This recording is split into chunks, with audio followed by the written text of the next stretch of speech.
Welcome back to Football Tactic Zone, your daily stop for the biggest football stories around the globe.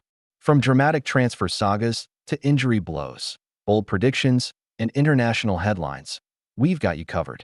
Tonight's edition is packed. Bad news for Liverpool as a key player suffers an early setback. AC Milan go all in on a long-term signing. Spurs fight tooth and nail for Savinho. PSG suddenly freeze all transfer activity, and even more drama involving Real Madrid, Barcelona, and international football. Let's dive right in. We start in England, where Liverpool have been hit with a major setback. New signing Jeremy Frimpong has suffered a hamstring injury just as the Premier League season kicks off. The 24-year-old right-back, who was brought in this summer to add dynamism and depth to Liverpool's defense, picked up the knock during the opening match day of the 2025-26 Premier League season. Early medical assessments suggest he'll be sidelined for several weeks. This is a brutal blow for Jurgen Klopp's side, who were banking on Frimpong's blistering pace and attacking thrust down the right flank. His ability to stretch defenses and link with Liverpool's forwards was seen as a major upgrade. Instead, the Reds must quickly reshuffle. For U.S. fans, think of this like an NFL team losing a star cornerback right before a playoff push-it. Forces tactical adjustments immediately. Trent Alexander-Arnold will now shoulder even more responsibility, while Joe Gomez could be asked to fill in defensively. Liverpool's depth will be tested, and the timing couldn't be worse. Over in Italy, AC Milan have secured a huge coup. They've tied down striker Victor Boniface to a long-term deal running all the way until 2030. Boniface, who exploded onto the scene at Bayer Leverkusen last season, was one of the most sought-after strikers in Europe.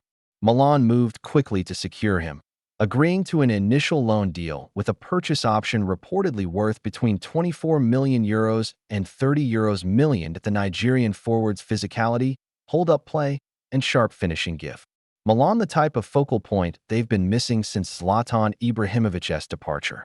With no European competition to worry about this season, the Rossoneri can fully focus on Serie A and the Coppa Italia. That makes winning the Scudetto the clear objective. Unlike Inter and Napoli, who must juggle the Champions League grind, Milan have the luxury of fewer fixtures. For Milanisti, the message is simple: no excuses. It's time to bring the league title back to San Siro. Meanwhile, city rivals Inter Milan have also been active. After missing out on Manu Kone, Inter have officially signed Andy Diouf from RC Lens. The 21-year-old French midfielder joins for around €20 million, with potential bonuses pushing the fee up to €25 million. Known for his box-to-box energy and tactical intelligence, Diouf is expected to provide depth and competition in Simone Inzaghi's midfield. It's a smart move for Inter, who continue to build a young core while still competing at the top level of Serie A and in Europe. Big news from France. Paris Saint-Germain are shutting down their transfer business. According to L'Equipe, PSG will not make any more signings before the transfer window closes on September 1. Manager Luis Enrique believes he already has the squad he needs. The real challenge? PSG are struggling to sell players.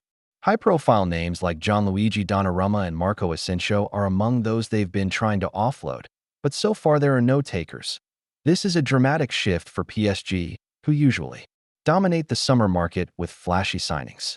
Instead, they're standing pat, a risky gamble, especially with European ambitions in mind. Back in the Premier League, Tottenham Hotspur are going all in for Brazilian winger Savinho. According to Fabrizio Romano, Spurs see him as a priority signing. However, there's a huge roadblock: Manchester City. City control Savinho's future and are not keen on letting him go this summer. With only 10 days left in the window, Spurs face a serious race against time. They're desperate for more firepower on the wings, and Savinho's pace and creativity would fit perfectly into Ange Postecoglou's high-octane system. But unless City soften their stance, Tottenham may have to look elsewhere. A surprise deal in England, Nottingham Forest have signed Douglas Luiz from Juventus on loan, with an obligation to buy if certain appearance clauses are met. Luiz, who only joined Juve last season, struggled to adapt in Serie A. Forest hope the Brazilian midfielder can rediscover his Premier League form and anchor their midfield. If the move works out, the buy option is expected to be in the €30 million range. Liverpool could face another shakeup as Harvey Elliott is heavily linked with a move to RB Leipzig. Reports suggest the young midfielder has agreed personal terms, and Leipzig are now negotiating with Liverpool. The Reds are said to want around £30 million. If Elliott leaves, it would open the door for new signings, though Klopp insists the squad is already strong enough. Over at Old Trafford, Manchester United have rejected a new loan bid from Real Betis for winger Antony. Betis were prepared to cover his full wages for the season, but United remain firm. They want a permanent deal or nothing. At 25 years old, Antony hasn't lived up to his price tag, and the Red Devils seem determined to cash in rather than loan him out.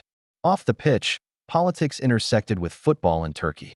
During Fenerbahçe Champions League clash with Benfica, the club's ultras unfurled a massive banner in support of Palestine. That it's not the first time Fenerbahçe fans have used European nights to make political statements. They're consistent. Activism has gained worldwide attention, showing how football remains a powerful platform for global causes. Shifting to international football, Brazil manager Carlo Ancelotti has opted not to call up Vinicius Jr. and Eder Militao for September's World Cup qualifiers against Chile and Bolivia. Vinicius is being rested after a long club season, while Militao has only just returned from a serious knee injury. This decision gives both players extra recovery time, and Real Madrid couldn't be happier. A unique story from the international scene. Milano Jonathan, a striker for FC Utrecht, has chosen to represent Indonesia instead of the Netherlands. The 20-year-old, who qualifies for Indonesia through heritage, reportedly turned down a call-up to the Dutch U21s to pursue his dream of playing for the Indonesian senior national team. His naturalization process is already underway. For Indonesia, this is a huge boost. For the Dutch FA, it's a reminder that dual national talents are increasingly looking at other pathways. In Spain, two giants are making headlines at Barcelona. Midfielder Frenkie de Jong is close to signing a new contract. The club's biggest hurdle was his complicated relationship with his former agent, Ali Dursun. But now that de Jong has switched representatives, talks are progressing smoothly. He's expected to extend until 2029 with an annual salary of around €9 million net. Meanwhile, at Real Madrid, new coach Xabi Alonso has settled the penalty taker debate. Kylian Mbappé is now the designated first choice. Vinicius Jr. is second in line. After last season's drama, this decision should finally end the controversy. Real Madrid also remain reluctant to sign another creative midfielder despite glaring squad needs. Their stance is simple. No player on the market fits the profile they want. Former Chelsea striker Jimmy Floyd Hasselbank has backed Manchester City to win the Premier League again. Despite Liverpool's resurgence last season, Hasselbank says, City's consistency, depth, and new signing to Johnny Reinders make them the team to beat.